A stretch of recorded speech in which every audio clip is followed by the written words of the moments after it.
Muitas células pequenas são melhores que uma grande. O que é melhor? 10 células de 1 ampere-hora, soldadas em paralelo, ou uma única célula de 10 ampere-hora? À primeira vista, a escolha de conectar 10 células em paralelo parece não ser muito inteligente. Soldar células em paralelo requer mais esforço, e a maior probabilidade de uma solda ruim ou quebrada entre as conexões das células é uma preocupação. O que muitos não sabem é que, na verdade, há vantagens significativas na montagem de um pack de baterias com muitas células pequenas em paralelo, ao invés de uma única célula grande. Principais vantagens de utilizar células em paralelo. Mais células podem ser agrupadas no espaço disponível, melhorando a densidade energética. Dificilmente o pack de baterias será afetado por uma célula ruim, reduzindo a necessidade de manutenção.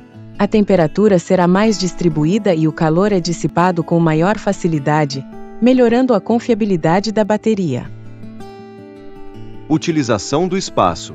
Segundo a topologia, os círculos, em um padrão quadrado, colocados em um retângulo circunscrito ocupam 78% da área, independentemente do diâmetro do círculo. Portanto, em teoria, não há vantagem em usar muitas células cilíndricas pequenas do que o uso de algumas células cilíndricas grandes. Em teoria, as células pequenas, à esquerda do desenho, usam espaço tão eficientemente quanto as grandes, à direita do desenho. Na realidade, é improvável que o espaço disponível para uma bateria circunscreva exatamente a célula de grande formato, e o espaço pode nem ser retangular. Portanto, na realidade, você pode compactar muito mais células pequenas no espaço disponível do que algumas células de formato grande. Isso é menos preocupante para produtos projetados desde o início para usar células de grande formato, mas pode fazer uma diferença significativa quando uma bateria deve ser adaptada em um produto já projetado. Na prática, células pequenas se encaixam melhor do que células grandes. As células pequenas melhoram a confiabilidade de um pack de baterias. A falha de uma célula pequena em um conjunto de muitas células pequenas em paralelo reduzirá a capacidade do pack de baterias. Mas a falha de uma célula grande em uma única sequência de série desativará completamente o pack. Digamos que temos uma escolha entre usar células pequenas de 1 ampere-hora ou células grandes de 10 ampere-hora. As células são da mesma química e propriedades diferindo apenas pela capacidade.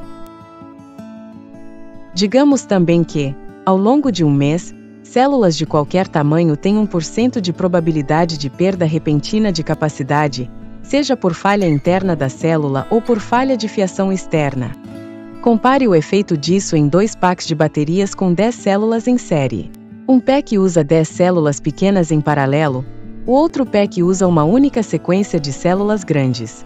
Estatisticamente, após 10 meses, a bateria com células pequenas terá perdido 20% de sua capacidade. Mas a bateria com células grandes terá perdido toda a sua capacidade. Estatisticamente, 10% de perda em células em um pack de baterias pequeno resulta em uma perda de 20% da capacidade, desenho de cima. Em um pack de baterias com apenas uma célula grande a cada série do circuito, resulta em uma perda de 100% da capacidade, desenho de baixo. Do ponto de vista do serviço, é melhor construir um pack de baterias com células pequenas, com capacidade extra de 20%, para que, mesmo depois de perder algumas células, o pack ainda atenda suas especificações e não precise de manutenção. O gráfico representa a capacidade do pack de baterias com células pequenas e do pack de baterias com células grandes, à medida que as células são perdidas. É claro que a perda repentina de capacidade não é o único mecanismo de falha. Para outro mecanismo, perda de capacidade gradual, célula em curto, o uso de células pequenas não oferece nenhuma vantagem particular. Por hoje é só. Se quiser saber mais sobre baterias, visite nosso site, onde você poderá encontrar vários artigos, vídeos e livros para download grátis. Obrigada pela sua atenção e até breve.